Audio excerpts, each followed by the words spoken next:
happy you're here. Welcome to Chai Beauty, where I get to share my thoughts, my dreams, my aspirations, my visions for the future.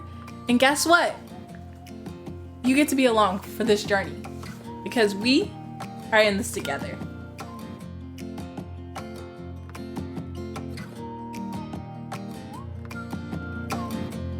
Enthusiast. The number 7, which I am. Fun, spontaneous, adventurous. They are motivated by a need to be happy or plan simultaneous experience to avoid pain. This is the last of the triad, the fear and head triad. These numbers are driven by fear. 5 externalizes, 6 internalizes, and 7 forgets it. They are taken in and related to the world through the mind. They tend to think and plan carefully before they act. The 7's guilty sin is gluten. To avoid painful feelings, 7 gorge themselves on positive experiences. Planning and anticipating new adventures, entertaining interesting ideas, never satisfied. The 7 frenzies pursuits of these distracting eventually escalates to the point of gluten.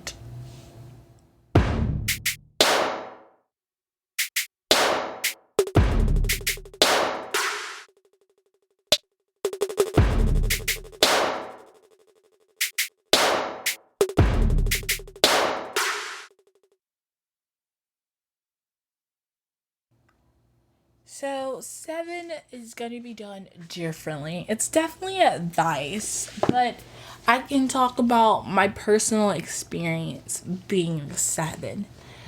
I do enjoy experience. I do enjoy learning about myself and learning about others and the fun things that I'm able to do. As a 7, I do see how gluten can go awry. In the sense that I do sometimes overindulge or sometimes underindulge.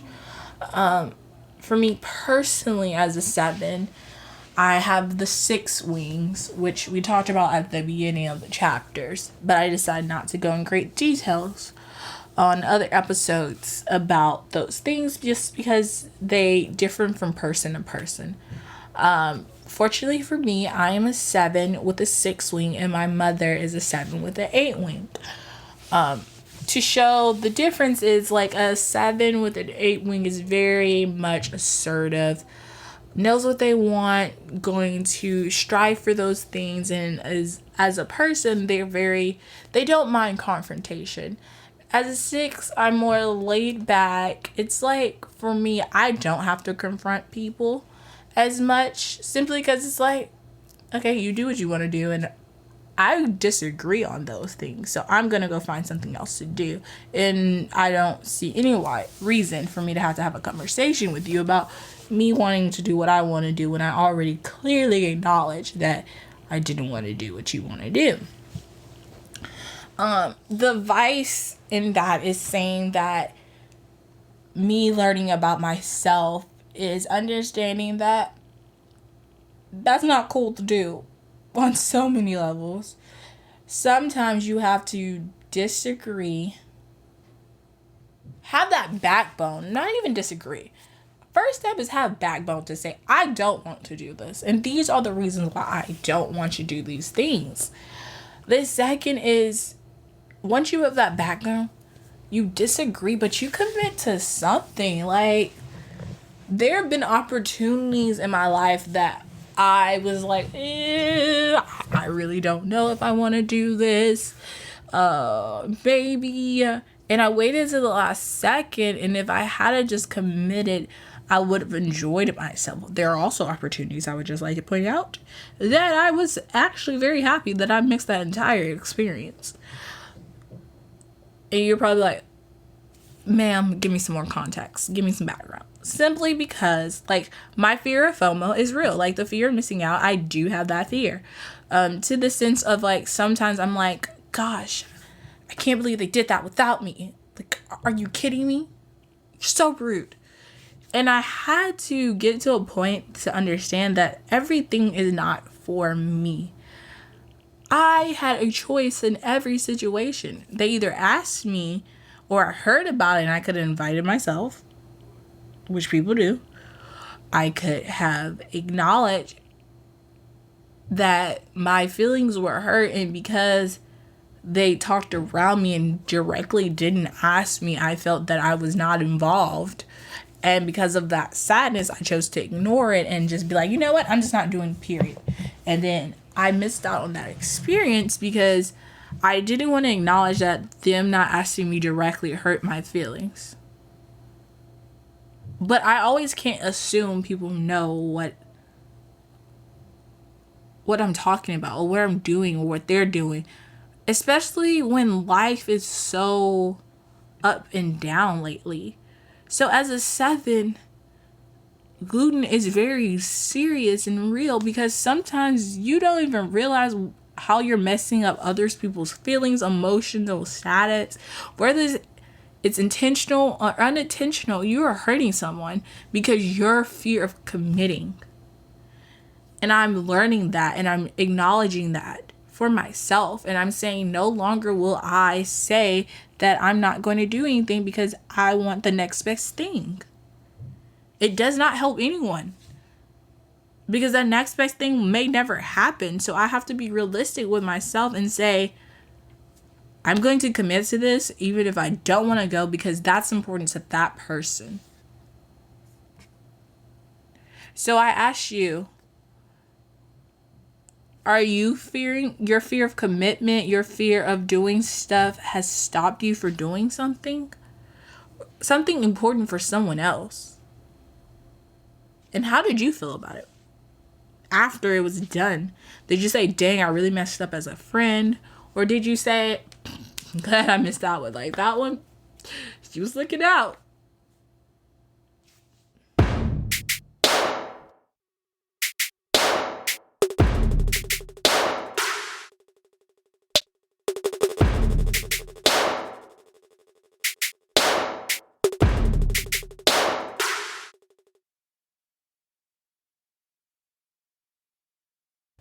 So the advice I would give myself is don't overindulge. Don't look for the next best thing. Don't try to put yourself in a happy situation all the time. Be still.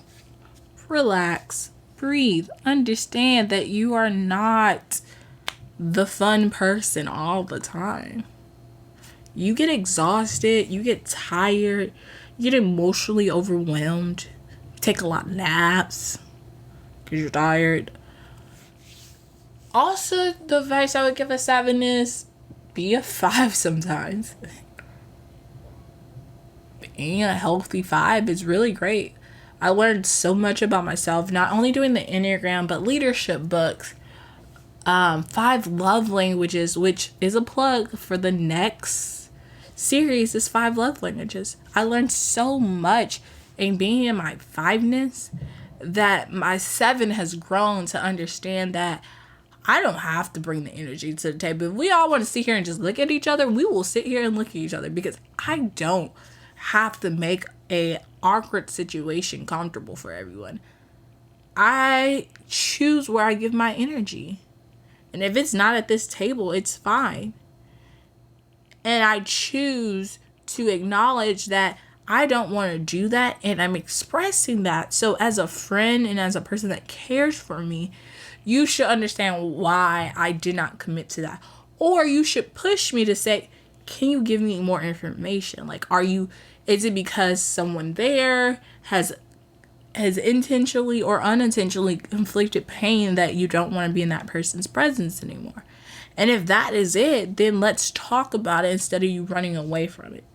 Those are the friends I have in my life and that I'm greatly appreciative of because they call me out and they make me realize the things that I'm doing to avoid situations. At the very least, as a 7, I love to play. Like, I am that person that will sing in the rain. I am the person that will drive. Just take a drive. Nowhere. I ain't going nowhere. Just driving. I I will have something spontaneous going on because those are the things that make me happy. But I'm also a person that seeks my God, because there are moments where I have everything in my head that I possibly could need to be happy, and I'm not happy.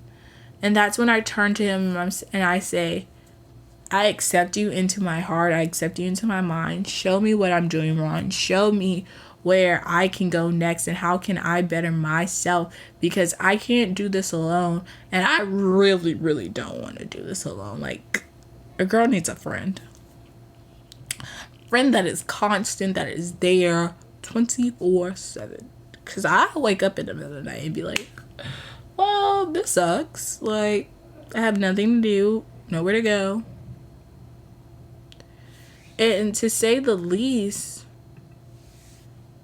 being a 7 is great. All the other numbers are great. But in my head, I can do things. I can execute things differently. I'm not always stressed about things that in reality you can be stressed on Monday and on Tuesday. It don't matter.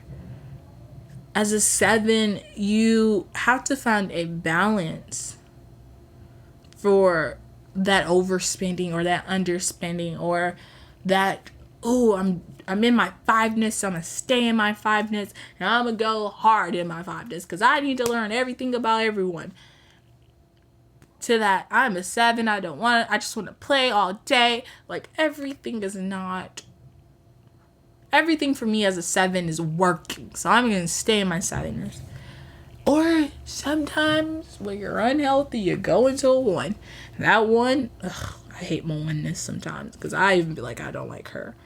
But that 1ness is helpful as well because it helps you get a plan. It helps you think this out and be like, yo, I don't think this is the best idea for you. And I'm like, but maybe, no. But yeah, no. But all around as a 7, the moral of this story is a balance. And you can't figure that balance out without a great support system, without your spiritual guides, without help. You can research all day. You can put yourself on a pedestal and think there's nothing wrong with you. You're the greatest number out there. But that's a lie. Sorry. It is, as a 7.